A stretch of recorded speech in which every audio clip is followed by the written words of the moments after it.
Muy buenos días a todos y a todas, dándoles pues la bienvenida a este segundo día del quinto Foro Internacional de Santo Domingo. Soy Marco Herrera, director ejecutivo de la Fundación Global Democracia y Desarrollo.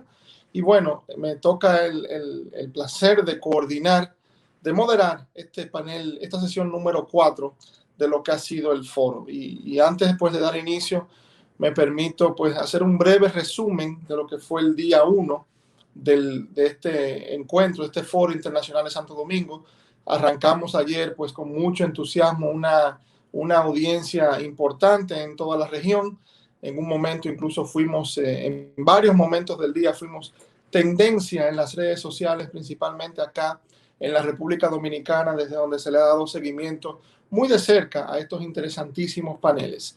Y como siempre, pues esta agenda que preparamos en el foro que busca abarcar los principales aspectos que nos permitan pues construir una radiografía de la situación actual en América Latina, una fotografía política, social, económica, electoral de toda la región, seguida por un análisis encabezado pues sin lugar a dudas por las mentes más privilegiadas en lo que tiene que ver con el ámbito de manejo de Estado, el sector público, el sector académico, el sector empresarial.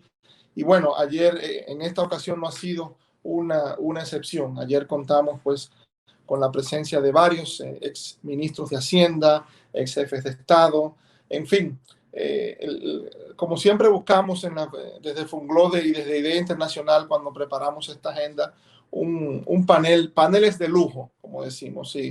Y ayer tuvimos la sesión primera, perspectiva global, en la cual vimos pues la panorámica global en la región, vimos el plano económico, social y laboral en América Latina, y en la sesión 3 pues finalizamos con lo que son los desafíos fiscales y de financiación para las economías nacionales ante los retos que enfrenta la región, principalmente los retos de la pandemia. Las 3 sesiones pautadas para el día de hoy pues son igual de interesantes del día de ayer. Vamos a comenzar con esta, política, elecciones y gobernabilidad en este escenario de incertidumbre global y el ciclo electoral que va a agotar la región en estos próximos años.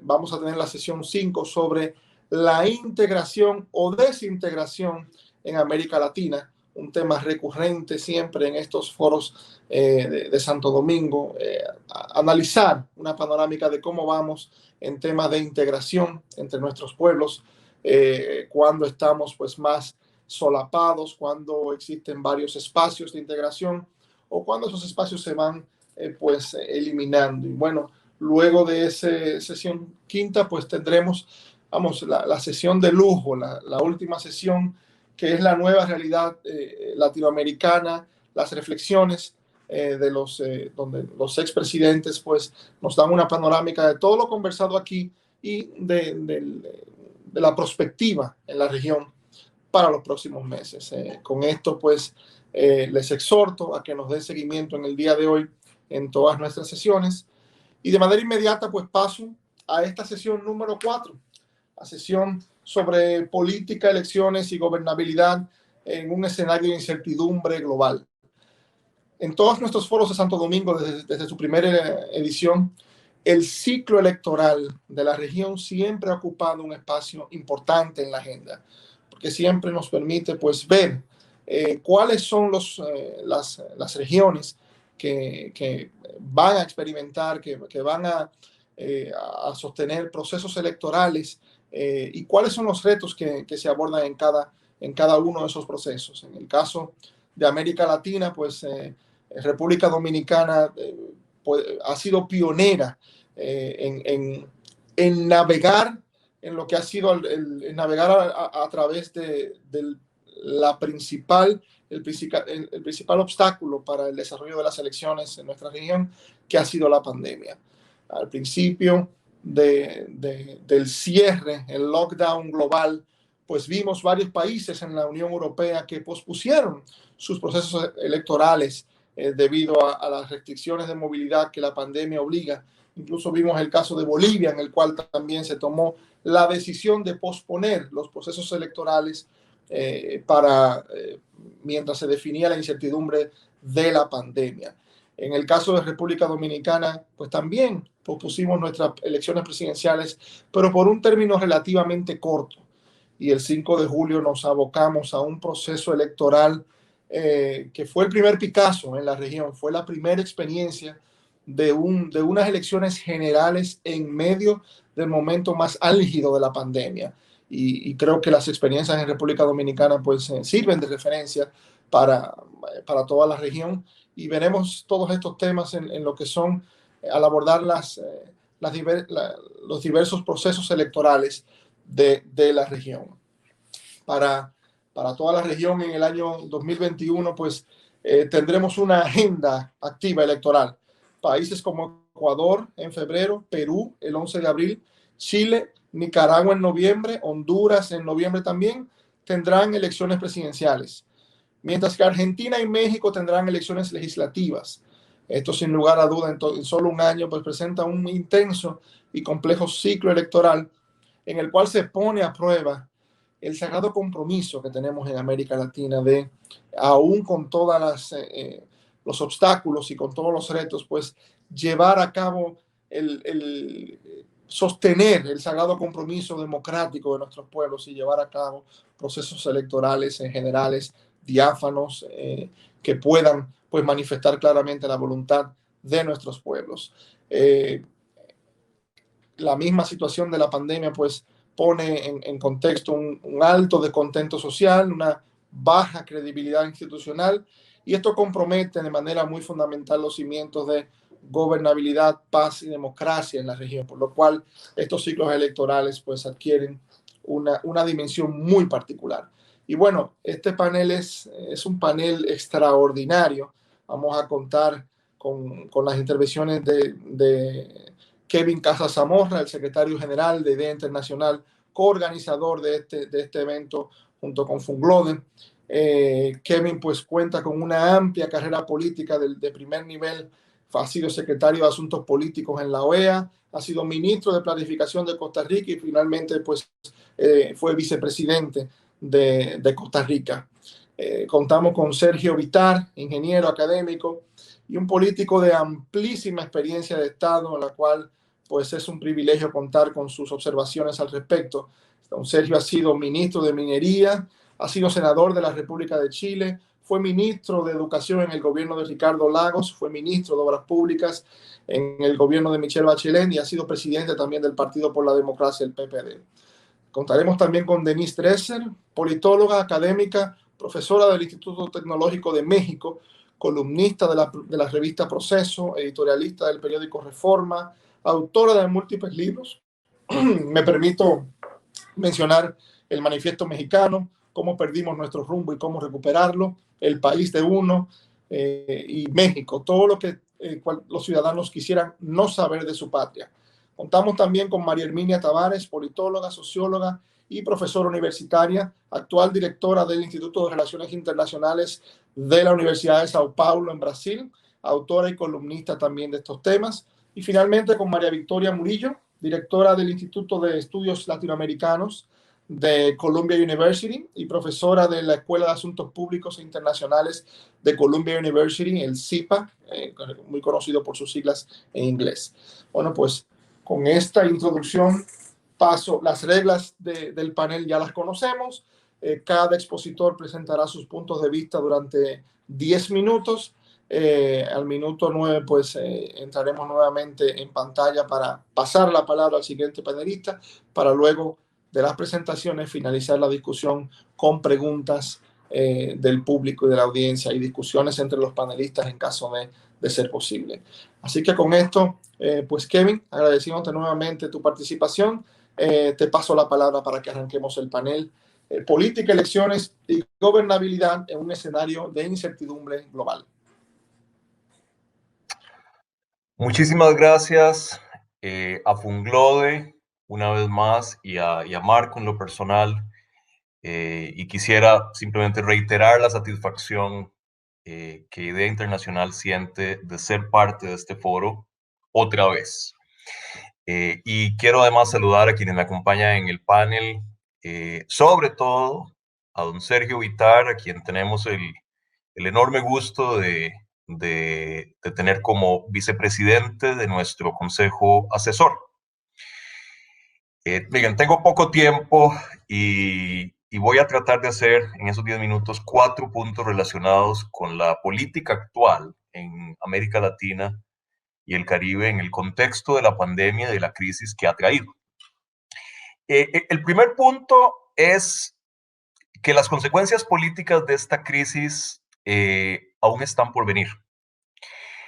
A ver, en estos meses hemos visto evidenciarse algunos tipos de consecuencias políticas. Por ejemplo, y aquí se hacía referencia a ello, la dislocación de los calendarios electorales, que es una cosa, es una preocupación que en algunos sentidos ha amainado en los últimos meses.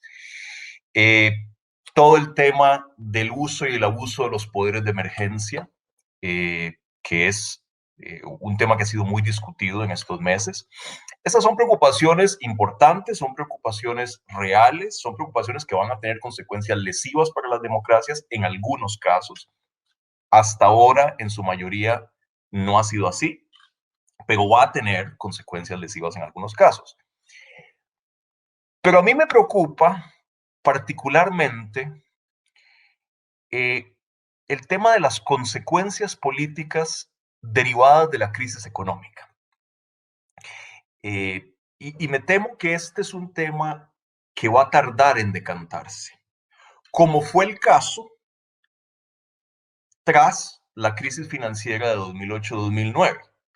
La factura política en términos de inestabilidad política, de polarización, de ascenso de los populismos, no vino sino varios años después. De manera que tenemos que estar muy vigilantes de eso, porque esa es una historia que apenas está empezando a despuntar. Y recordemos que en América Latina tenemos precedentes de cómo las grandes crisis económicas han generado un cambio de modelo político y económico. Fue así tras la Gran Depresión y fue así tras la crisis de la deuda a principios de los 80. La crisis de la deuda de principios de los 80 tuvo un impacto, si se quiere, dinamizador de los procesos de transición a la democracia. En este caso puede ser lo contrario. Y la implicación práctica de esto es que si nos preocupa proteger la democracia en la región es vital, vital, y esto tiene sabor a obviedad, pero no importa repetirlo. Si nos preocupa la salud de la democracia, es urgente reactivar la economía, lo cual requiere, a su vez, vacunar a toda velocidad. Y ya vimos ayer en el foro lo que está pasando en materia de vacunación en América Latina. Si no aceleramos el proceso de vacunación, va a ser imposible que la economía salga del hueco en que está metida. Y si no sale del hueco en que está metida y la reactivación se prolonga por otro año más, las consecuencias políticas pueden ser realmente muy serias. Mi segundo punto. Es muy importante en este contexto proteger a toda costa la capacidad de América Latina para celebrar elecciones adecuadas. No solo porque es el área en el que la consolidación democrática más ha avanzado en la región, sino porque, como se ha dicho aquí, estamos entrando a un super ciclo electoral en el que muchas elecciones se celebrarán bajo condiciones afectadas por la pandemia. Y esas elecciones son con frecuencia la única válvula de escape para sistemas sometidos a enormes niveles, para sistemas políticos sometidos a enormes niveles de presión. Y esto tiene, de nuevo, una implicación práctica. Es urgente acelerar la agenda de reformas a los sistemas electorales. Para decirles solo un dato. En estas condiciones de pandemia ha sido muy importante en todo el mundo la capacidad de los sistemas electorales para adoptar mecanismos, para activar mecanismos alternativos de emisión del voto, como el voto temprano, el voto postal, etc. No hay ningún país latinoamericano hoy que permita ni la ampliación de la jornada electoral a varios días, ni el voto postal para los residentes en el país. Bueno, eso urge cambiarlo. Y urge además proteger los recursos económicos con los que cuentan las autoridades electorales para celebrar elecciones en condiciones que son mucho más complejas y que requieren en muchos casos más recursos que antes. El tercer punto que quiero hacer es que esta crisis debería conducir a un replanteamiento muy necesario en América Latina de la relación, en América Latina y en el mundo, de la relación entre Estado, sociedad y mercado. Y ojalá condujera a una revalorización de lo público. Digo, la crisis, si algo nos ha mostrado, es que los países que no son capaces de proveer bienes y servicios públicos de calidad, particularmente de salud pública, tienen un problemón entre manos. Entonces, un tema clave que ha emergido de estos meses es la importancia en circunstancias como las generadas por esta crisis de la capacidad del Estado. Ese es un debate que hay que poner en el centro de la discusión pública. Y es un debate complejo, que tiene muchos aspectos.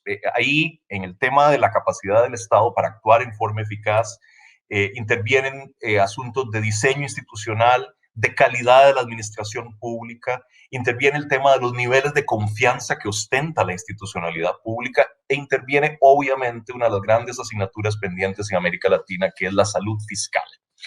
En resumidas cuentas, hay que hacer lo que nos recomendaba hace ya 40 años en un texto clásico, Theda Skocpol, la politóloga norteamericana. Tenemos que bring the state back in, como una discusión esencial para la protección de la democracia. Es decir, en algunos lados hay que proteger a la democracia del Estado, pero en todos lados un Estado capaz es esencial para la democracia. Entonces es vital poner estos temas en el corazón del debate público. Mi último punto tiene que ver con la incertidumbre social y la necesidad de aumentar la resiliencia de las democracias frente a crisis como la actual. A ver, cuando los niveles de incertidumbre social suben, la democracia sufre. Es decir, cuando los niveles de incertidumbre social son muy altos, hay una tendencia muy humana a buscar el abrazo autoritario de una figura paternal. Y ojo, siempre es una figura paternal porque siempre son hombres. Eso es peligrosísimo. Entonces es crucial para la salud y para la longevidad de la democracia bajar los niveles de incertidumbre social. ¿Qué permite eso? Los estados de bienestar permiten eso. La creación de una red de protección que le permita a los ciudadanos desarrollar su vida con un nivel de seguridad. Los estados de derecho robustos permiten eso. En la medida en que hacen mucho más probable la predecibilidad de la vida. Y finalmente, la disciplina fiscal sostenida. Y aquí el ejemplo de Alemania me parece maravilloso. La disciplina fiscal ha sido una especie de religión secular en Alemania desde que tuvieron la crisis inflacionaria a final de los años 20. Bueno, el resultado de eso es que Alemania hoy puede invertir en el esfuerzo de reactivar la economía un tercio, el equivalente de un tercio de su Producto Interno Bruto. Eso es lo que permite la disciplina fiscal sostenida. Todas esas medidas reducen los niveles de incertidumbre social. En resumen, y con esto termino, si nos preocupa la suerte de la democracia en América Latina, hay que hacer por lo menos 4 cosas. Primero, vacunar y reactivar urgentemente la economía. Segundo, proteger la capacidad de América Latina de celebrar elecciones adecuadamente y modernizar los sistemas electorales. Tercero, revalorizar lo público y devolver la discusión multifacética del fortalecimiento de las capacidades del Estado al centro del debate público y de la acción política. Y finalmente, construir instituciones y prácticas políticas capaces de mitigar los niveles de incertidumbre social. Construir democracias es lo más importante que ha hecho América Latina en el último medio siglo. Son muy imperfectas, pero son mejores que las calamidades autoritarias que las precedieron y que aún campean hoy en países como Venezuela y Nicaragua. Proteger esas democracias y aprovechar esa oportunidad para fortalecerlas es acaso la responsabilidad más importante que tiene la generación actual en América Latina. Gracias. Muchísimas gracias, Kevin. La verdad es que sumamente puntual y muy acertadas las observaciones. De inmediato le paso la palabra pues a don Sergio Vitar para 10 minutos de introducción. Muchas gracias. Adelante, don Sergio. Muchas gracias por invitarme. Estoy muy contento de estar hoy día aquí y quiero saludar a algunas personas que han sido muy claves en la deliberación latinoamericana, porque estamos en una fase de incertidumbre, tiene que ser compensada con más deliberación, más pensamiento. Y el primero es al presidente Leonel Fernández, a quien saludo, porque él ha tenido siempre este empuje y esta preocupación de debatir, de pensar futuro. El secretario general de IDEA, Kevin Casas, ha hecho quiero reconocerle una labor excelente de reactivar IDEA y de darle una proyección de futuro. Lo mismo quiero agradecer a Daniel Sobato, porque hemos hecho, y yo he colaborado con él durante el año 2020, un ciclo muy intenso de debates sobre los problemas post-pandemia, los problemas sociales y la proyección hacia adelante. Y por cierto que estoy muy contento de compartir con Denise Dresser, con María Herminia Tavares y con Victoria Murillo. Dicho eso, quiero señalar 2 puntos. La pregunta que me he hecho después de todo este debate del 2020 es, ¿qué de nuevo trae el 2021 para ver la estrategia que debemos seguir en materia de democracia? ¿Qué lo diferencia del 2020? Y esa pregunta, a la cual me referiré brevemente, con propuestas de qué hacer, quiero situarlas en 2 conceptos claves. Uno, que todo lo que queramos hacer supone gobernabilidad democrática. El endeudamiento, lo fiscal, los temas de salud, necesitan un soporte democrático sólido para poder actuar. Un gobierno débil, sin mayoría, sin consenso, con conflictos y protestas, no lo puede hacer. Yo creo que eso es fundamental. Y lo segundo es que yo pienso que el 2021 tiene una característica a diferencia del 2020. Si bien van a ser más duros los problemas, hay luces de que aprendimos el 2020 y que permiten pensar que hay fuerza social, colectiva, política, conciencia democrática para impulsar reformas que hasta hace poco no habíamos podido hacer. Kevin nombró varias de ellas. Entonces va a ser un año que tenemos que aumentar las luces. Y mi convicción es que los países que asuman antes la tarea de un programa de transformación, no solo de parches, estarán mejor condicionados el 2025 para mostrar resultados más satisfactorios que los que tenemos ahora. Entonces, desde ese punto de vista, tengo que destacar también que en política es esencial la esperanza. Uno no construye fuerza, sino tiene una visión compartida. No hay una deliberación más amplia y no hay una cierta esperanza de que uno puede progresar. Entonces, yo quiero poner el acento en la tarea más política de lo que viene ahora, con el centro en la democracia y de lo que tenemos por delante. Y tenemos por delante, lo dijo Marco en su introducción, 5 elecciones presidenciales, 7 elecciones no presidenciales, el 2021, 12 elecciones. Entonces, ¿cómo transformamos que las elecciones no solo se hagan, sino que sean un vehículo para apuntar en una dirección nueva y contengan, por lo tanto, elementos programáticos que den esa línea? Los programas van a ser muy importantes. Entonces, ¿cuáles son estos elementos claves de sostenimiento de la gobernabilidad democrática que deben estar incorporados en los nuevos programas de transformación? Uno, lo señaló ya Kevin, las elecciones. Miren, después de lo que pasó en Estados Unidos, ninguno de nosotros tiene que sentirse muy seguro de que las cuestiones funcionan. Y eso supone que nosotros tenemos que perfeccionar los sistemas de elecciones, generar condiciones parejas pre-campaña, no solo que se cuente bien y que nadie dude. En Venezuela no hay, por ejemplo, condiciones parejas de campaña y ahí vamos a tener que hacer, creo yo, todos los países un esfuerzo con Europa, con Estados Unidos, con los demás países para ayudar a Venezuela, porque es un símbolo también de que la democracia puede mantenerse y de salir adelante. Tenemos que proteger la salud de los votantes al momento de ir a votar, que no sea un factor de contención. Tenemos que avanzar en el voto de algunos países como el mío. No tiene voto obligatorio y hemos mostrado que eso está generando una caída de la participación.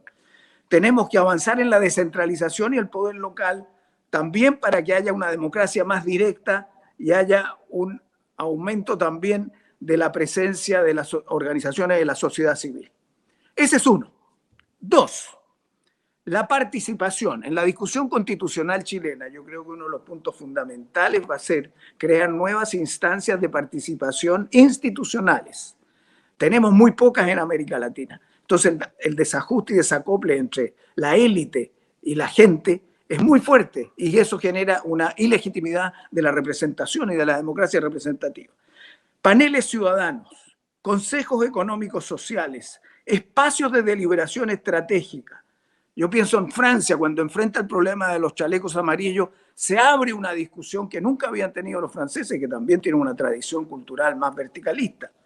Plebiscitos municipales, consultas regulares virtuales usando todas las tecnologías nuevas. El tema de la participación, a mi juicio, va a ser clave para la gobernabilidad, para complementar y legitimar la democracia representativa.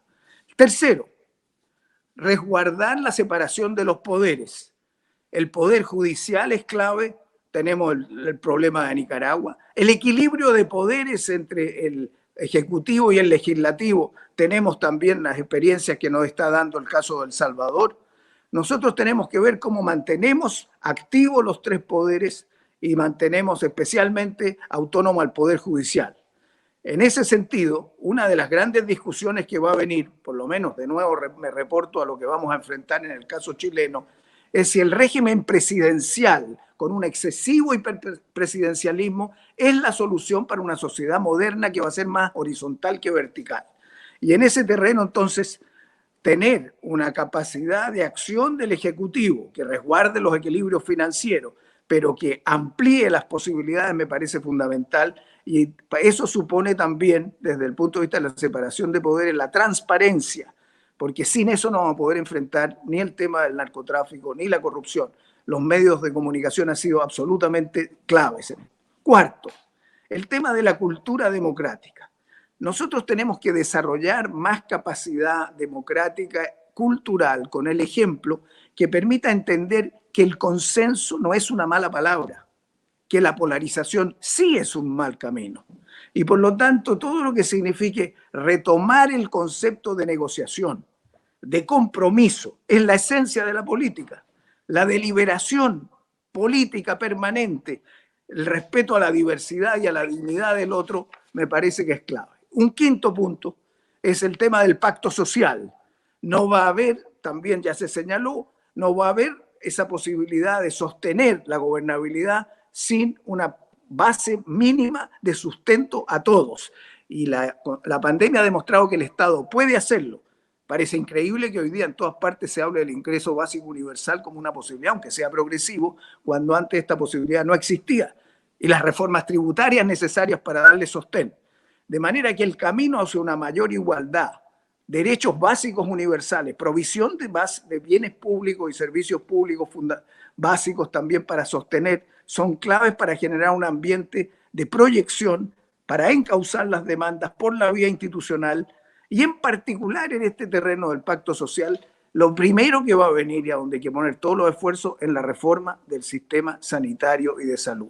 Nadie está sano si el otro no está sano. Eso es una gran novedad que se introduce no por la experiencia humana de creación, sino por un virus. Es bastante importante tomar eso en cuenta para ver cómo avanzamos. El sexto punto que quiero mencionar es que tenemos que diseñar grandes estrategias de reforma del Estado. Y eso abarca dos puntos principales: la eficiencia en la acción, y la digitalización puede ayudar, y las nuevas funciones del Estado para ocupar el territorio nacional en zonas donde hay abandono de barrios y de regiones, para conducir la capacidad de convocatoria estratégica, de conversación nacional. Reiterar esa idea es clave. Y enseguida para la necesidad de dar una fuerza a la ciencia y la tecnología y a la innovación, porque no vamos a poder sostener el crecimiento con las estructuras económicas que tenemos. El séptimo punto, y ya voy terminando, es la regulación de las comunicaciones. El rol de los medios de comunicación tiene que estar en todos los programas de gobierno que van a venir hacia adelante y en estas campañas. ¿Cómo se van a regular para evitar los fake news y la fake truth de que se habla ahora? Distorsiones, manipulación que hacen peligrar a la democracia y hacen entonces que sea necesario un monitoreo y una respuesta y el desarrollo de espíritu crítico.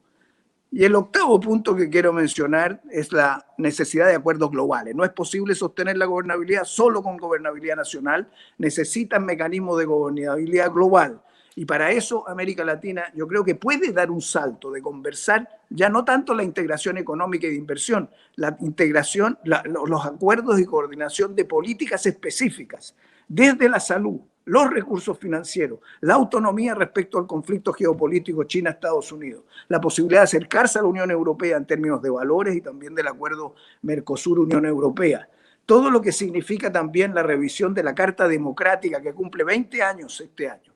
Y es una creación latinoamericana. Podemos hacer innovaciones y tenemos la Cumbre de las Américas este año, 21. También podemos buscar con Estados Unidos un entendimiento para reforzar lo que es democracia y derechos humanos. Y termino con el punto de gobernar bien. Uno puede ser de derecha o de izquierda, pero si gobierna mal, las cosas caminan mal y no se ayuda a la democracia.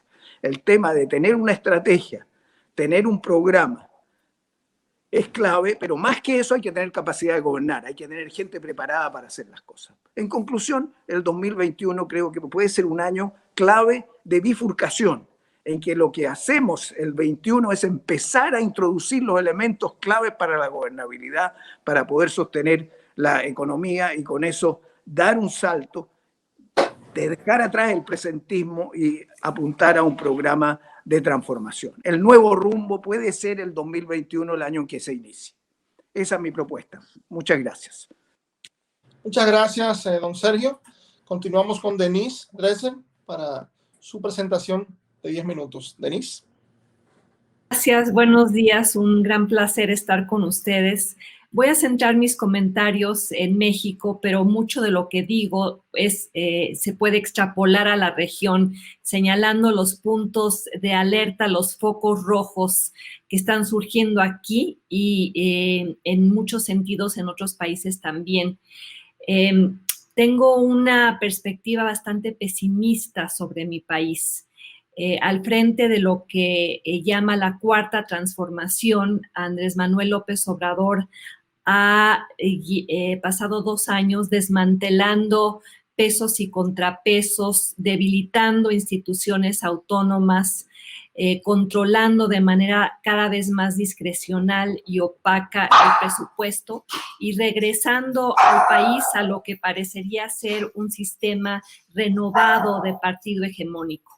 Y frente a la ausencia de una oposición creíble, cohesiva, parecería que su sueño de resucitar lo que fuera el priismo es un sueño que se está haciendo realidad.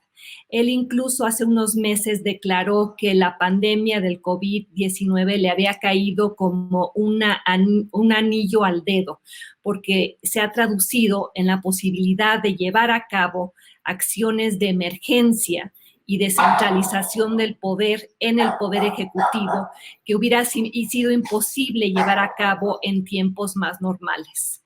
Ha caminado, transitado en una dirección muy clara, que es centralizar poder en el poder ejecutivo, específicamente en sus propias manos, gobernando muchas veces por decreto y paradójicamente en esta era en la que quienes me precedieron y que han insistido en la necesidad de fortalecer las capacidades institucionales del Estado, lo ha ido desmantelando.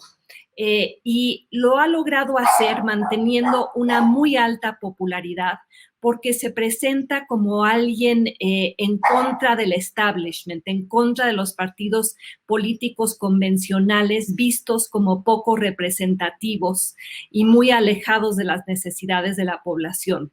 Entonces justifica esta transformación que en muchos sentidos equivale a una recesión democrática, porque él realmente es el político insurgente, se presenta como tal, que está combatiendo la corrupción, acabando con los privilegios, instituyendo la democracia directa y llevando a México a un sitio en el cual la democracia debe ser entendida como la relación entre el presidente y su pueblo.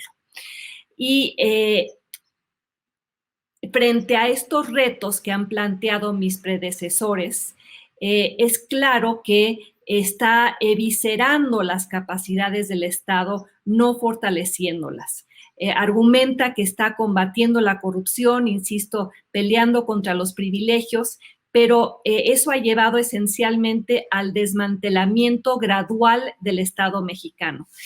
Decreto tras decreto y en nombre de la austeridad le está amputando las piernas, le está cortando las manos. Ronald Reagan y Margaret Thatcher, los artífices del paradigma neoliberal, lo hubieran felicitado. Y esto le ha permitido eliminar muchas de las construcciones que la transición democrática electoral por la que México pasó a partir del año 2000, está eliminando esas construcciones. De hecho, la cruzada antiestatista del presidente mexicano está afectando a una amplia gama de sectores.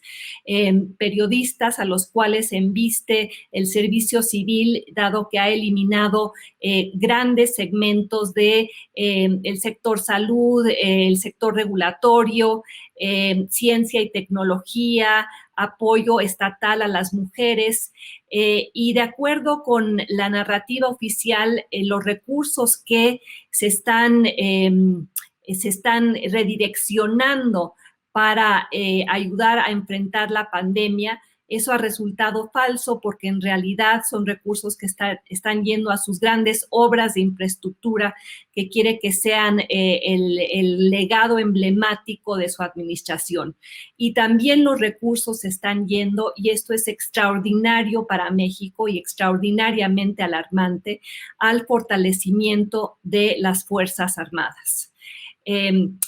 Y los efectos de esto, estamos viendo que en México este estilo de gobernanza lo único que ha hecho es empeorar la situación económica de la pandemia y llevar a que el gobierno enfrente una doble crisis sanitaria y económica.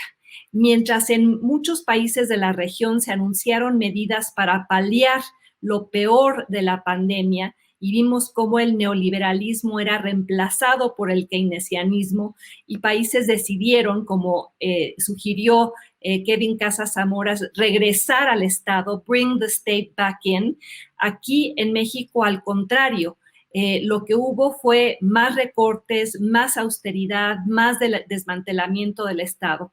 Y parecería que el gobierno, en aras de un imperativo político, que es el de recrear un sistema de partido hegemónico y de presidencialismo discrecional, no ha anticipado o no logró anticipar las consecuencias de las medidas que estaba instrumentando.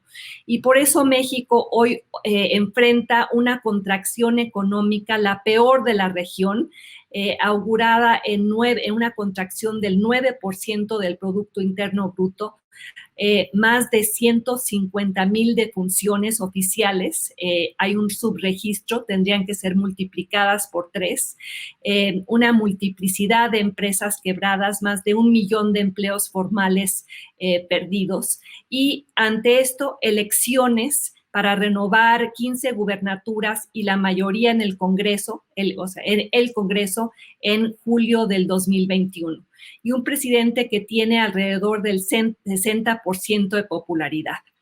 Uno esperaría que pagaría los costos del mal manejo económico y sanitario en la temporada electoral. Sin embargo, ante una oposición desacreditada, que el presidente se dedica a embestir diariamente en su conferencia mañanera, y la apuesta que está haciendo a que la popularidad presidencial se traduzca en ganancias para su partido, no queda claro que la oposición pueda ganar terreno en la elección legislativa y en las gubernaturas. Faltan meses para ese momento, y si la oposición lograra capitalizar los errores del gobierno, entonces quizás sí veríamos una elección más reñida. Pero al mismo tiempo el presidente se ha dedicado a criticar el andamiaje electoral y democrático que heredó, utilizando la narrativa populista de la democracia que heredó era una democracia disfuncional y él la está corrigiendo, y eso implica enormes riesgos para las instituciones democráticas creadas por la transición, incluyendo el Instituto Nacional Electoral. Y en paralelo con eso, algo que mencioné, pero quisiera subrayar, la creciente militarización de México. Al margen de la vigilancia civil, en desafío a la Constitución, el presidente López Obrador ha decidido cogobernar con las Fuerzas Armadas, dándoles negocios, permitiéndoles distribuir apoyos sociales, construir aeropuertos, controlar tajadas cada vez más grandes del presupuesto, y argumenta que son pueblo bueno, impolutos porque el presidente lo afirma. Y lamentablemente estamos muy lejos de una situación en la cual estos problemas, que por cierto se asemejan a algunos que enfrenta la región, no se están enfrentando aquí con una lógica democrática y deliberativa.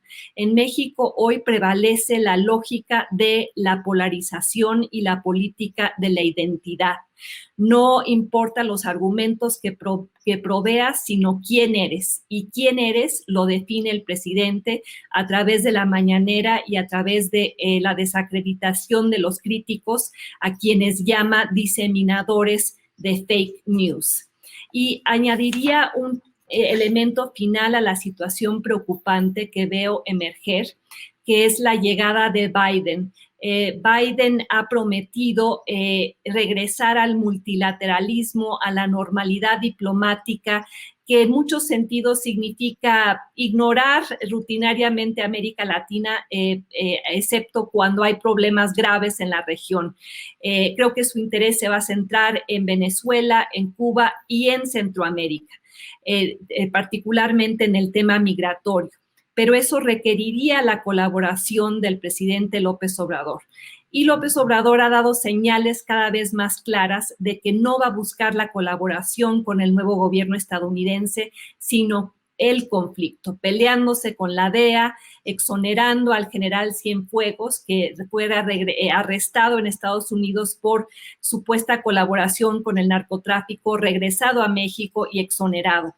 Entonces, esa identidad norteamericana que se forjó vía el libre comercio, hoy bajo Andrés Manuel López Obrador está en riesgo, y quizá regresemos a lo que preexistía antes del arribo del libre comercio a la región de Norteamérica, que era la pelea constante entre lo que el ex embajador Jeffrey Dabado llamó el oso estadounidense y el puercoespín mexicano. El puercoespín mexicano ahora está alzando sus púas, y México se encuentra en una situación de riesgo económico, riesgo sanitario y riesgo democrático. Aquí termino. Muchas gracias, Denise. Creo que en gran parte aplica pues, el título del libro de Enrique Krause, el pueblo soy yo, definitivamente. Ciertamente, México como referencia, pero haces puntualizaciones muy aplicables. Muchísimas gracias. Inmediato paso la palabra a María Herminia Tavares. María Herminia, 10 minutos para tu presentación inicial. Gracias, buenos días, es un gusto y un honor estar aquí. Agradezco mucho a los que me invitaron, fue un globo de idea. Es un gusto estar aquí con colegas con quien estuve discutiendo aproximadamente esos asuntos en el 2020. A nosotros nos pidieron consideraciones más generales sobre la región y otras sobre nuestros países. Y yo voy a hacer las dos cosas, muy consciente de que hay tantos aspectos que yo voy a focalizar en unos tantos que no son ni más ni menos importantes de lo que ya fueran presentados aquí. Yo creo que en la experiencia democrática de América Latina, las crisis presidenciales fueron muy frecuentes, a punto de tornarse una especie de rasgo de nuestro presidencialismo. Crisis presidenciales, por supuesto, significan que el periodo normal del presidente es acortado por impeachment, por golpe o por renuncia. Eso hace que nuestra experiencia presidencialista sea un poco distinta de la norteamericana, aún con los recientes acontecimientos. Todavía, hasta ahora, esas crisis han sido resueltas por medio de elecciones competitivas que de alguna manera establecen el funcionamiento normal del sistema, pero ponen las elecciones como un momento central de la defensa y de la estabilidad de la democracia. Sin embargo, por otro lado, las crisis presidenciales son síntomas de problemas que van mucho más allá del diseño institucional. En realidad, ellas expresan un hondo malestar político, desconfianza, insatisfacción con las instituciones representativas y especialmente con los parlamentos y los partidos políticos. Siempre van peor evaluados en todas las encuestas que conocemos, en Latino Barómetro, en la POP, lo que sea. Por consecuencia, yo creo que hay problemas institucionales que se podrían discutir, pero por bajo de ellos hay procesos sociales más hondos que alimentan la desconfianza de los ciudadanos en la democracia. Yo nombraría, por obvio, las enormes distancias sociales, las enormes desigualdades entre pobres y ricos, que en realidad hacen con que nuestras ciudades, nuestros países tengan un grado de segregación inmensa. Hay una corrupción política que es endémica en casi todos los países y que aprofunda la percepción de los ciudadanos respecto a las instituciones políticas, aprofunda la desconfianza de los ciudadanos respecto a sus instituciones democráticas. Y yo creo que hay franjas de descomposición social muy extensas, especialmente en algunos países, que se expresan en altos niveles de violencia, de crimen organizado, de narcotráfico, de formación de marchas, milicias, lo que sea, lo que los franceses llaman la racaille, lo que en Brasil se llama la escoria, y yo no sé cómo se llaman en castellano. O sea, una parte de nuestra sociedad hoy es racaille.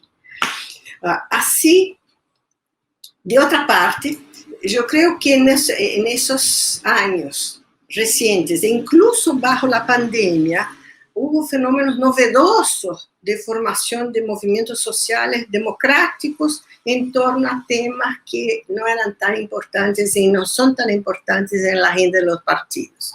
La defensa del ambiente, los derechos de las mujeres, la igualdad racial, o sea, todos movimientos que no han todavía encontrado abrigo seguro y adecuado en los partidos políticos. Así, nuestros partidos están contestados por dos lados, por el lado de la descomposición social y por el lado de las nuevas identidades sociales democráticas. Paso brevemente a discutir la situación de Brasil. Las elecciones de 2018 fueron un punto de viraje. La anterior estructura del juego político se desplomó. Los brasileños eligieron un político populista de extrema derecha con escaso compromiso con los valores y las reglas democráticas. Y eso lo demuestra a cada paso. Yo creo que su elección fue un hecho contingente. Podía no haber ocurrido. Pero Bolsonaro no cayó del cielo. Muy al contrario, yo creo que dio expresión nacional a procesos que ya ocurrían a nivel de la sociedad, del sistema político subnacional y aún mismo del Congreso. Organización de movimientos sociales de derecha importantes, ascensión de políticos conservadores, muchas veces vinculados a las iglesias neopentecostales, a fuerzas policiales, la cantidad de coroneles, delegados de policía, etc., diputados en la Cámara Federal de Brasil es significativa. Ascensión de grupos incluso vinculados a milicias privadas, al crimen organizado.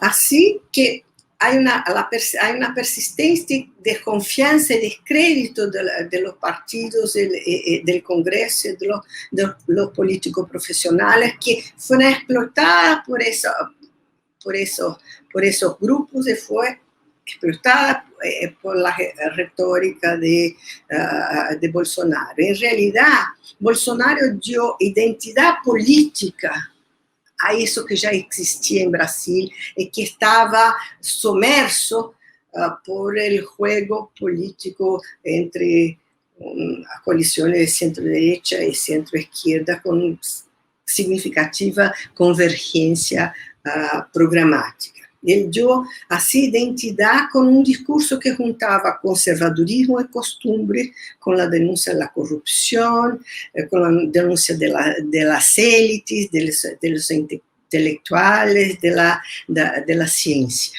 Y eso se puso de manifiesto muy claramente en el periodo de la pandemia. Con Bolsonaro, el genio de la extrema derecha salió de la botella.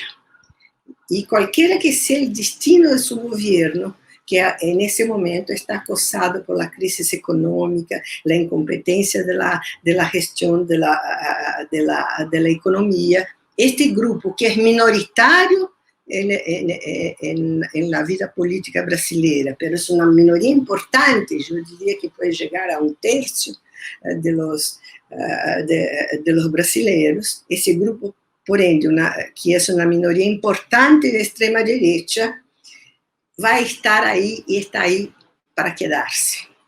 O sea lo que pase con Bolsonaro en ese momento, y sea lo que pase en 2022, cuando ocurrirán las próximas elecciones presidenciales, el panorama político brasileño tiene una nueva fuerza, y esta fuerza es una fuerza de extrema derecha que tiene raíces en la sociedad brasileña, en todo lo que ha pasado. Brasil está cobrando el alto precio del país que todos construimos, incluso los demócratas. Todavía no son todas malas las noticias que vienen del país. En realidad, Bolsonaro es un político populista con características especiales. Su capacidad de proponer medidas destructivas es mucho más grande que su capacidad de concentrar poder. O sea, en los dos casos, las instituciones democráticas brasileñas de alguna manera lo contuvieron. La Corte Suprema lo contuvo, el Congreso, los actores subnacionales y los grupos organizados. Yo creo que como tengo un minuto, para Brasil, así como para América Latina, hay una enorme agenda para uno que quiere defender la democracia. Pero yo creo que hay dos temas que son fundamentales. El primero es mantener la integridad del proceso electoral, y hay muchas cosas para hacer respecto a eso, y Kevin ya lo ha dicho con mucho más capacidad que yo. Y el otro tema importante es estrechar la brecha de representación, lo que quiere decir mantener el sistema abierto para las nuevas fuerzas democráticas y de alguna manera protegido de las incursiones de sus enemigos. Muchas gracias. Muchísimas gracias, María Herminia, por tu presentación tan interesante y puntual. La verdad es que muchos puntos muy estimulantes para una conversación y un debate más adelante. Muchas gracias. Y de inmediato pues paso la palabra a la última presentación de panelista de esta sesión, a María Victoria Murillo, para 10 minutos para su presentación inicial. María Victoria. Muchísimas gracias por la invitación a Funglobe y a IDEA. Es un placer estar en este panel. Y quería un poco reflexionar en función de lo que dijeron mis antecesores, porque ya quedé última. Y definitivamente me parece que en el contexto de las dos primeras presentaciones queda claro que la pandemia mostró la necesidad de mayor capacidad estatal, la necesidad de un nuevo contrato social y la importancia de los recursos fiscales para pagar por lo mismo. Y cuando empezó la pandemia yo era optimista que la crisis iba a generar una oportunidad para que el sistema político de la región en cada uno de los países avanzara en ese sentido. Sin embargo, ahora tengo una posición más pesimista y la voy a compartir con ustedes, lamentablemente, aunque sea para la conversación y espero estar equivocada.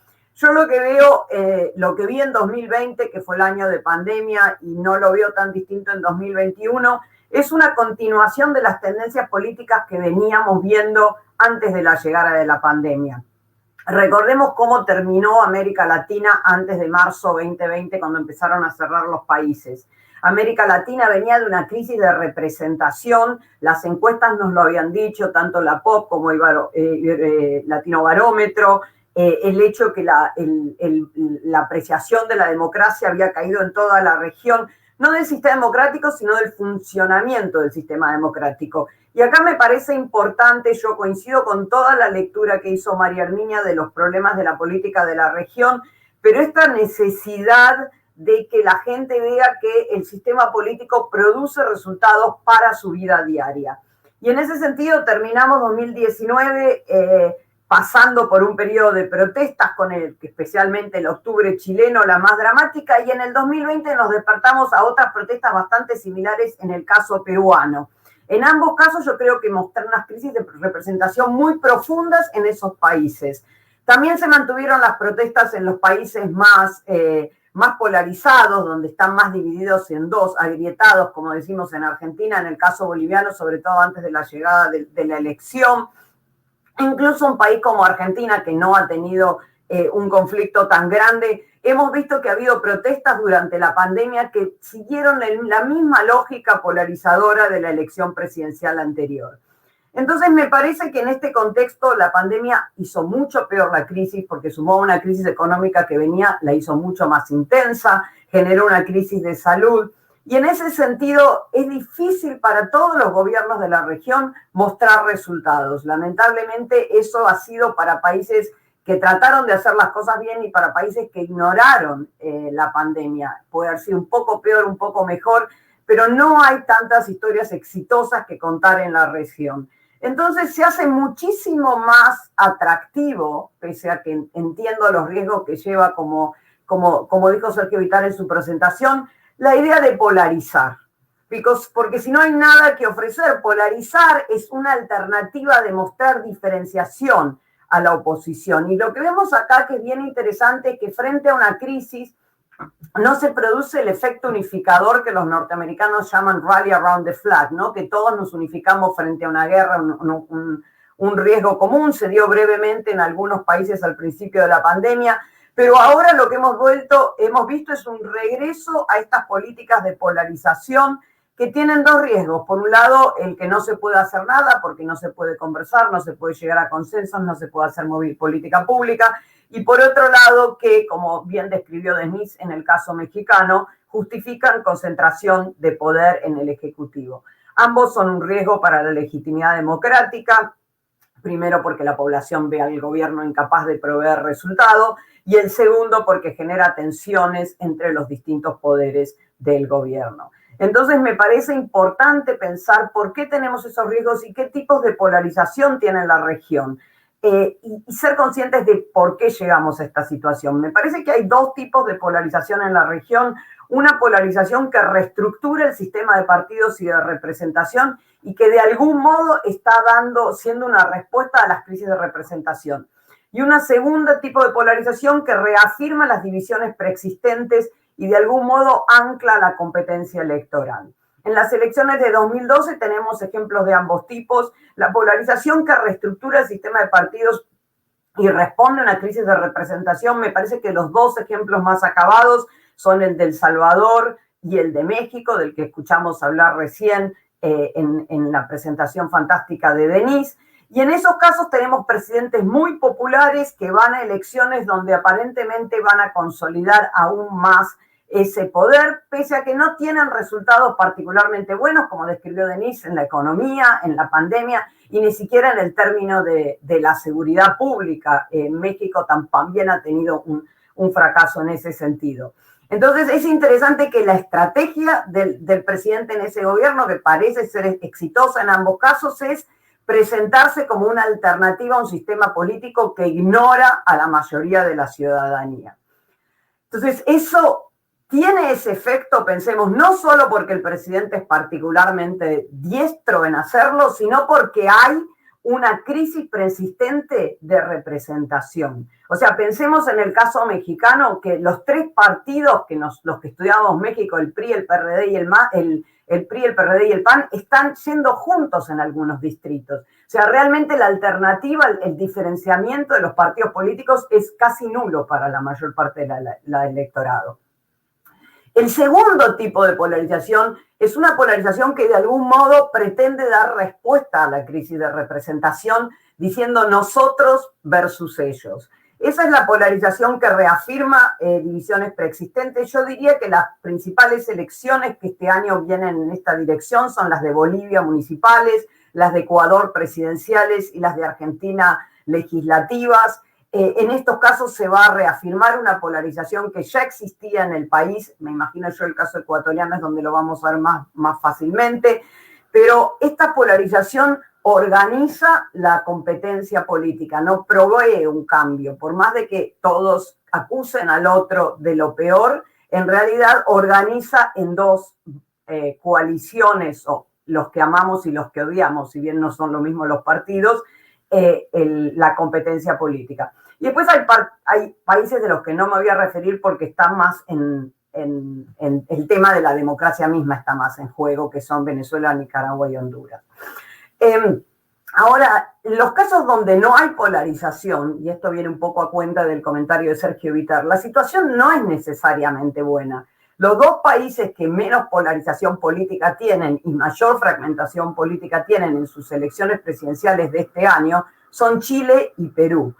En ambos casos está súper fragmentado la oferta política, y no porque no haya polarización social. La sociedad está muy polarizada, la sociedad salió a las calles en ambos países, la sociedad descree del sistema político en ambos países, hay claramente crisis de representación en ambos países, le reclama al Estado, que en ambos casos tenía recursos, que no usó esos recursos para la sociedad de un modo efectivo, sea porque no pudo o porque no quiso, y en ese sentido no ha sido una solución muy buena el no tener polarización, porque no genera opciones claras para el electorado, sino más bien está representando una desazón con la democracia, y no sabemos siquiera si no es una especie de estadio temporario que va a dar lugar a lo que ocurrió en El Salvador y México, a crisis de representación que después permiten la emergencia de un outsider.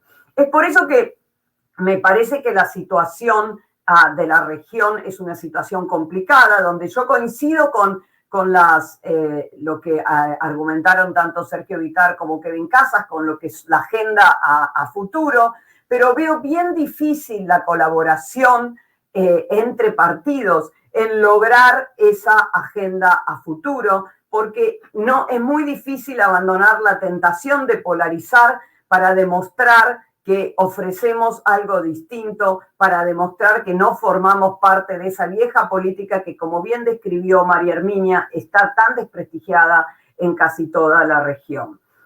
Y para como concluirme, quería comentar un poco el tema Argentina. En el tema Argentina vemos un ejemplo de polarización que articula, como dije el caso, no de polarización que descree necesariamente de la política. En todo caso, la polarización que tiene en este momento Argentina emergió de una crisis anterior de descreimiento con la política, y que lo que es interesante y que me parece que refleja de algún modo algo más extendido de la región, es que la mayor parte de la población no está polarizada políticamente. La mayor parte de la población es más bien indiferente. Entonces, si uno mira encuestas en Argentina, si bien todo diera que pensar que es una sociedad muy polarizada, la sociedad no está tan polarizada como la oferta política. Entonces, las figuras más polarizantes son figuras que generan mucho amor y mucho odio, pero las figuras más populares en la población son el actual presidente, Alberto Fernández, y el actual alcalde de la ciudad de Buenos Aires, que en realidad es como una provincia, Horacio Rodríguez Larreta, que son figuras moderadas dentro de sus propias coaliciones. Entonces es interesante que si bien el electorado no está pidiendo polarizar, la oferta política en un contexto en el que no hay mucho para ofrecer, porque la economía no ayuda, la crisis sanitaria no ayuda, la crisis de violencia en el caso argentino no es tan intensa, pero tampoco ayuda, termina ofreciendo polarización como una manera de recurso de separarse y ofrecer algo diferente. A mí me parece que en el contexto actual argentino, salvo que haya un estallido social que nunca se puede descartar, pero que en general es más raro que pase con un gobierno peronista que está prestando atención a este segmento de la población con más claridad, la estrategia de polarización debiera ser favorable al partido de gobierno pese a la situación actual, porque en general la gente ya no, como decía antes, es difícil juzgar quién lo hizo bien y quién lo hizo mal con la pandemia. En ese sentido, es probable que si eso ocurre en las elecciones legislativas, el gobierno tenga mayorías más cómodas, pero eso no quiere decir que vaya a tener tanta capacidad de legislar si alguna parte de este conflicto entre los moderados y los más extremos se traslada al interior de su gobierno. Muchas gracias. Muchas gracias, Victoria, por un interesante análisis sobre la polarización, sus causas y efectos, y hasta los efectos de la falta de polarización. La verdad es que es un concepto que bastante estimulante y que promueve la conversación y el debate que queremos sostener ahora sobre esta interesantísima sesión. Tenemos unos 20 minutos que vamos a tratar de agotarlo de la forma más eficiente posible. Mensajes, voy a hacer algunas preguntas que voy a pedir a los panelistas que las traten de abordar en un promedio de 3 minutos, como máximo 3 minutos y medio. Y bueno, antes que nada, mensajes clave de la sesión, naturalmente, proteger los sistemas electorales, la capacidad del Estado de celebrar elecciones confiables dentro de esta situación de pandemia, proteger la salud de los votantes para que puedan ir a ejercer el sufragio, reactivar las economías y bueno, reactivar la capacidad del Estado para accionar. Y dentro de estos mensajes claves me llama mucho la atención uno que menciona don Sergio sobre los elementos clave para la sostenibilidad democrática, aparte de proteger el proceso y la salud de votantes, generar y abrir espacios de diálogos con la sociedad civil, poniendo como referencia el caso Chinelo y como ejemplos consejos económicos sociales, organizaciones de la sociedad civil. En serio, ¿pudiera usted un poco hablarnos de cómo eso se visualiza de manera práctica en este contexto? ¿Cómo puede aportar esos espacios de diálogo con organismos fuera del Estado, como por ejemplo los consejos económicos y sociales? Esa parte me gustaría que brevemente nos las ampliara un poquito más. ¿La pregunta va a mí? Sí, don Sergio. Bueno, muchas gracias. Yo, después de todas las discusiones que hemos tenido el año pasado y toda mi experiencia política y lo que he visto en los demás países de América Latina, yo me doy cuenta que lo que viene va a ser siempre más horizontal, salvo que por ratos haya algún populismo, autoritarismo que rompa la tendencia. Pero tenemos en nuestra institucionalidad latinoamericana muy pocos espacios de diálogo, formal, institucional, porque la deliberación es el de la esencia de la democracia. Y yo me pregunto, ¿tenemos deliberación real en nuestros países? Yo creo que es muy baja. Ahora, no se puede hacer en 5 minutos, pero yo diría que hay experiencias internacionales interesantes y también nuestras de instalar espacios de diálogo y de deliberación. Yo escuché a una experta, una mujer en materia de estos temas y decía, mire, la deliberación es como un músculo. Usted tiene que practicarla para desarrollarlo. Y entonces es posible que en las primeras instancias de deliberación haya choques, pero si tú haces en temas específicos, cabildos regionales, cabildos locales, lo hizo Michelle Bachelet cuando impulsamos la primera fase de la nueva constitución, que la derecha se opuso hasta que vino el reventón social que aceleró todo y los partidos tuvieron de derecha que cambiar de posición. Entonces, el espacio entre empresarios y trabajadores, el estímulo a la sociedad civil. Nosotros, la creación de consejos sociales, los franceses y los europeos los han creado, a veces les funciona bien, económicos y sociales, donde hay representantes de la sociedad civil. Han dado a veces resultados. Yo creo que América Latina tiene que entrar fuerte en eso. Y nosotros esperamos que la constitución que vamos a discutir ahora se instale en formas más institucionalizadas de ese diálogo y de esa conversación para generar visión común, visión compartida y una sensación de participación. Termino con esto, porque la desigualdad no es solo dinero. La desigualdad es trato, la desigualdad es dignidad, la desigualdad es el ejercicio de los derechos. Entonces, yo creo que si nos movemos en esa dirección es fundamental. Y una palabra sobre la polarización, porque es muy interesante lo que estaban diciendo antes y Victoria lo desarrolló. Yo creo que hay que diferenciar polarización social de polarización política. Son dos procesos distintos. Y también hay que tener cuidado con la polarización social, porque puede haber un reventón, pero no hay líder, no hay programa, no hay una bandera, no hay con quién hablar, y los deseos de cada grupo que se juntan en esas explosiones sociales son distintos. Entonces, ese es un tema también que tenemos que ver bastante más, de cómo se polariza la sociedad, cómo la política responde a esa polarización y cuál es de verdad esa polarización. Yo creo que los partidos tienen que hacer reformas muy grandes en materia de adaptarse a una relación con los movimientos sociales distintas de lo que hemos hecho hasta ahora. Estamos intentándolo en algunos de nuestros partidos, no hemos tenido mucho éxito, pero creo que ahí hay una diferenciación importante entre la movilización social y la movilización política y la polarización en ambos planos de la actividad. Gracias, muchas gracias, Sergio. Denise, me gustaría, creo que tu intervención de México, pero sin lugar a dudas como un espejo en muchos aspectos en los cuales se pueden tomar muchas experiencias de lo que acontece actualmente, y todo se conecta al populismo aprovechado en la misma polarización y radicalización. Y con esto entro entonces a lo que es el ciclo electoral conectado con lo que son las elecciones legislativas en México. Dentro de este panorama, ¿qué auguras en este proceso electoral en México de este año?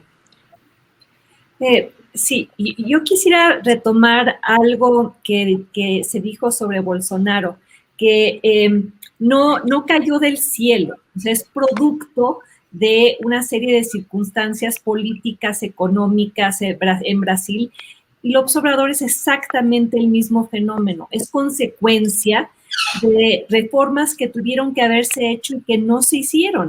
Es producto de un país profundamente desigual, un país polarizado en lo social, no en términos de enfrentamiento político, pero con enorme concentración de la riqueza y enorme pobreza, exacerbada, por cierto, por la pandemia. Se está previendo para México el aumento en la pobreza de 10 millones de personas.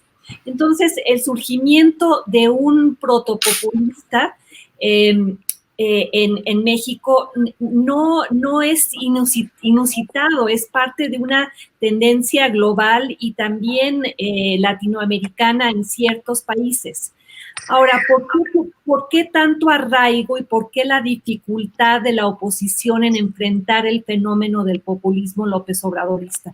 Precisamente por la falta de representatividad y conexión de los partidos tradicionales con la sociedad. Él se presenta como un político insurgente, fuera de las élites privilegiadas, que realmente habla por primera vez con el pueblo y representa al pueblo.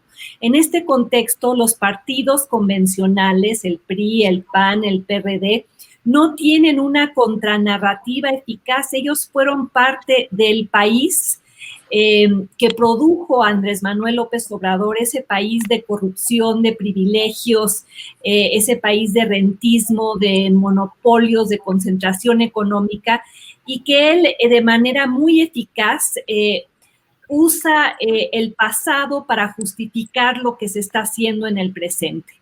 Entonces, ante esto, auguro, a menos de que realmente la oposición pueda capitalizar el desastre que ha sido el manejo de la pandemia y el manejo de la economía, dudo que, a menos de que lo hagan vía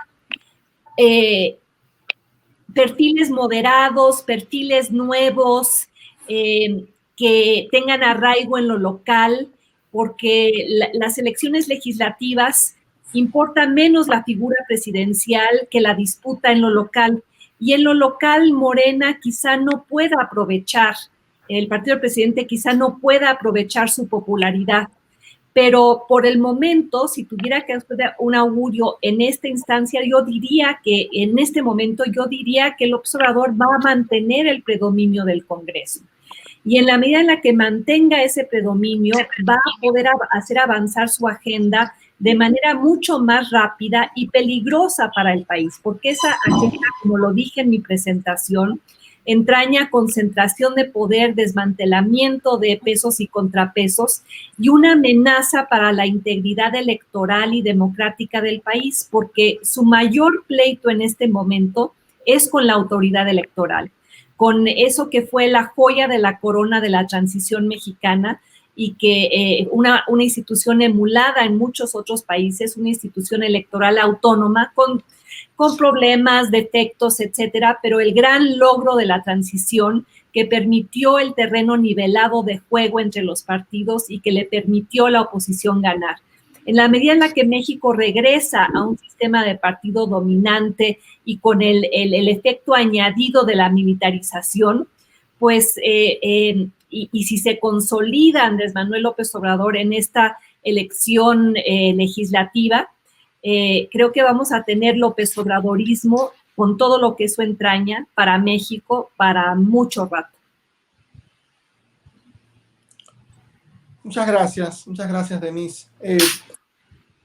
Kevin, hiciste mucho énfasis sobre la reactivación económica de los estados, sobre regresar a lo público, sobre proteger la capacidad del Estado, sobre cómo lo público, hasta qué medida, sin que entremos en el debate de Estado, qué tanto debe intervenir.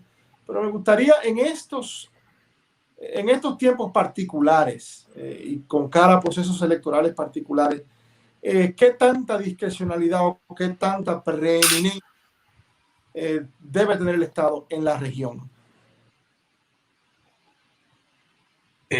A ver, ese es un debate de no acabar en América Latina y me parece que el hecho de que sea un debate de no acabar se ha convertido en sí mismo en un problema, ¿no? Porque, digo, estamos montados siempre en esa noria, ¿no? De hablar de cuánto Estado y cuánto mercado. Sabemos que necesitamos ambos, necesitamos un Estado capaz de proveer bienes y servicios públicos de calidad, que es en lo que se traducen muchos derechos fundamentales de ciudadanía. Y necesitamos un mercado que sea capaz de asignar de la manera más eficiente posible los recursos en la economía. Estamos ambos. Ahora, a mí me parece bastante evidente que la naturaleza de la crisis, y no solo en América Latina, sino globalmente, está haciendo inevitable una revalorización de lo público. Digo, cuando uno ve a Boris Johnson saliendo del hospital, decir con lágrimas en los ojos que el sistema de salud pública de Gran Bretaña es uno de los tesoros nacionales, se da cuenta de que algo está cambiando. Sería el colmo que no cambiara cuando ha resultado abrumadoramente evidente que los países que han socavado la inversión pública, particularmente en los sistemas de salud, están pagando un precio absolutamente prohibitivo en el país. Ya lo decía Sergio Vitar, si una cosa nos está quedando de esta calamidad que nos cayó encima, es la importancia de asegurarnos de tener sistemas de salud que le den acceso a todo el mundo y que sean capaces de responder frente a una crisis como esta. Y aquí no resisto la tentación de hacer una comparación. Digo, porque uno de los problemas de todo esto es que esta pandemia encontró, en términos generales, con altas y bajas, ¿no? En todo lado es igual, pero encontró a los sistemas de salud de América Latina muy limitados. Y es muy interesante la comparación en un aspecto específico con África subsahariana. O sea, una de las razones, hay varias, pero una de las razones por las cuales la pandemia ha tenido un efecto menos calamitoso en el ámbito de la salud pública en África subsahariana y América Latina es porque África subsahariana tiene sistemas de salud que a lo largo de varias décadas desarrollaron capacidades para lidiar con epidemias, por razones obvias. Digo, tuvieron el VIH-Sida todas estas décadas, tuvieron el ébola. Entonces, aún los países más terriblemente pobres de África subsahariana tenían capacidades en sus sistemas de salud para lidiar con una situación como esta mucho mayores que cualquier país de América Latina.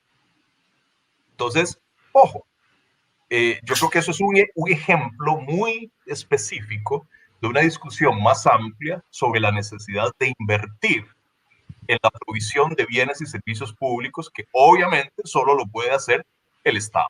Entonces, más nos vale retomar esa discusión de cómo hacemos que el Estado sea cada vez más capaz. Y eso implica discutir, como lo decía antes, sobre temas de diseño institucional y sobre temas de capacidad en la gestión pública, sobre temas de sostenibilidad fiscal.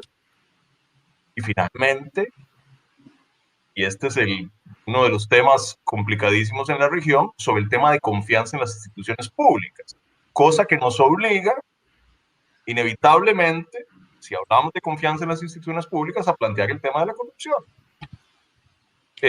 Así que ojalá esa agenda se sitúe en el centro del debate público, porque si una sola cosa nos queda de esta crisis, debería ser la importancia de tener un Estado que funcione.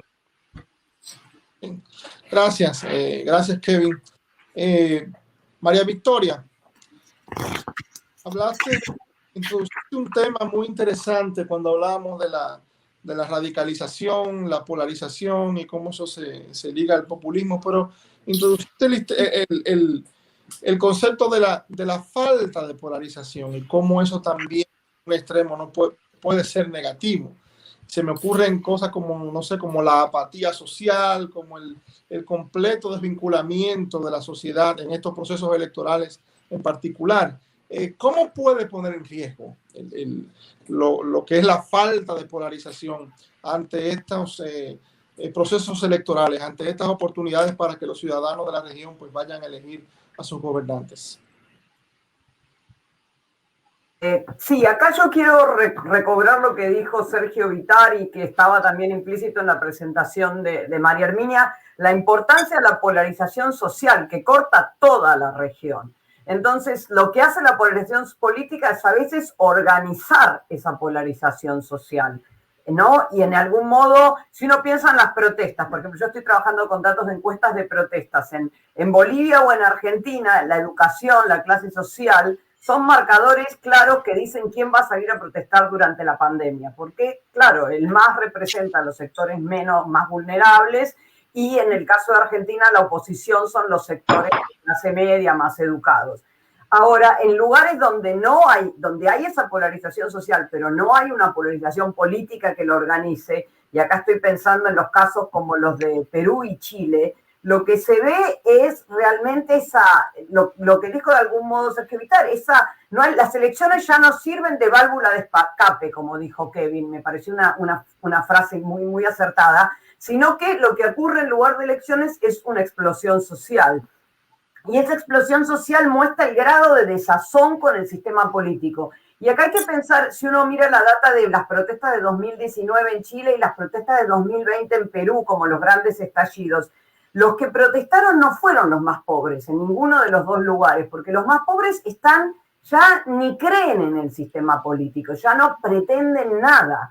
Están, como dijo Sergio Vittar, no van a votar o si votan no pretenden nada del sistema político. Los que protestaron son aquellos que creyeron que algo se podía esperar del sistema político, esos sectores más educados, por ahí un poco clase media, media baja, acercándose a la pobreza, lo que el Banco Mundial llama los sectores vulnerables, que habían crecido, habían llegado al nivel de ingreso y pensaban que eso les iba a traer oportunidades de movilidad social que efectivamente no les trajo. Y de nuevo, el sistema político no tiene nadie que los represente. Entonces lo que vemos es la gran fragmentación, si uno mira las encuestas en el electorado, en ambos países respecto a sus opciones electorales en la carrera presidencial.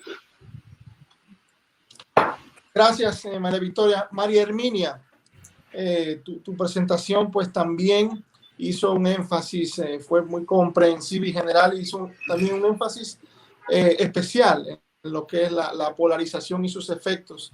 Y quiero enfocarme para ir cerrando esta sesión, pues en el caso de Brasil. En el caso de Brasil, que resultado de reformas sociales y un gobierno de naturaleza más que nada progresista, pues se dan una serie de reivindicaciones sociales, salida de millones de personas de la pobreza hacia la clase media, y luego es esa clase media que va pues exigiendo más, como es natural en el ser humano. Y es esa exigencia y esa pendencia, estar pendiente del Estado, lo que genera movilizaciones sociales y lo que pudiera ser un nivel importante de polarización en Brasil, que donde se ha pasado entonces luego de un proceso efervescente social de un Estado progresista a un populismo bastante conservador. ¿Cómo tú pones en contexto la situación de Brasil respecto a la polarización? Mira, es algo complicado porque las protestas en Brasil importantes desde ese punto de vista fueron en el 2013, que era una protesta parecida con esa que escribió Vic Murillo, de gente que quería más de lo que había ganado, y las siguientes que ya ahí fueron en contra del gobierno del Partido de los Trabajadores. Eso se dio en un plan. En el otro plan fue un proceso de polarización que rompió el sistema anterior, o sea, que el centro de alguna manera se ha deshecho, y los victoriosos ganaron polarizando en contra el Partido de los Trabajadores. Y ahí, cuando tú miras el electorado, en ese momento, tú no me parece que tú pudieras hablar en polarización efectiva, ¿te das cuenta? O sea, la gente votó, hay un grupo muy claro de hombres blancos, jóvenes, pentecostales, de clase, de renta media alta, que es el núcleo de Bolsonaro, pero la otra parte era gente que no quería votar por el Partido de los Trabajadores por la cosa de la corrupción. O sea, el tema de la corrupción fue central en la crisis política brasileña y de alguna manera las élites se arreglaron ahora, incluso con el apoyo del Partido de los Trabajadores, para tapar esta discusión, para encerrar esa discusión, liquidando a la operación Lava Jato, que fue el símbolo de eso. Así que yo creo que en la crisis anterior el tema de la corrupción fue central. Ahora no está claro cuál va a ser el tema que pueda o polarizar o unir las fuerzas en contra de Bolsonaro. Yo creo que Vic Murillo ha hecho una observación muy clara, y eso es muy claro en Brasil. Aquí la pandemia no produjo convergencia, la pandemia no produjo unión, la pandemia no produjo consenso. Tanto es verdad que una parte de las oposiciones hoy están pidiendo el impeachment del presidente, que es un proceso polarizador en sí, independiente de la evaluación, etc. Cometió como 32 crímenes pasibles de impeachment, pero el movimiento de impeachment es claramente un movimiento de polarización política. No hay impeachment con unión, con consenso, etc. Así que hay la polarización en los partidos, en las élites políticas, sigue fuerte, mientras que yo creo que en la sociedad, la sociedad está preocupada con la pandemia y los grupos de oposición con echar afuera a Bolsonaro. Eso es, yo resumiría la situación de Brasil, y esas cosas no se juntan bien. Muchas gracias, María Herminia. Con esto pues concluimos con esta sesión de trabajo sobre el panorama electoral de toda la región de América Latina. Gracias a todos nuestros panelistas por sus presentaciones y sus comentarios. Sin lugar a duda, pues un debate y un análisis interesantísimo sobre los principales retos de los estados de la región a los fines de pues fortalecer su capacidad de llevar a cabo procesos electorales diáfanos y confiables en toda la región, y bueno, y con esto pues sostener lo que es un pilar de la democracia en toda la región, que es la capacidad del ciudadano de poder elegir a sus gobernantes. Con esto pues agradecemos a todos ustedes y damos final a esta cuarta sesión de trabajo, y en breve pues pasamos de inmediato a la quinta sesión de trabajo sobre integración o desintegración en América Latina, aquí en esta quinta edición del Foro Internacional de Santo Domingo. Gracias a todos.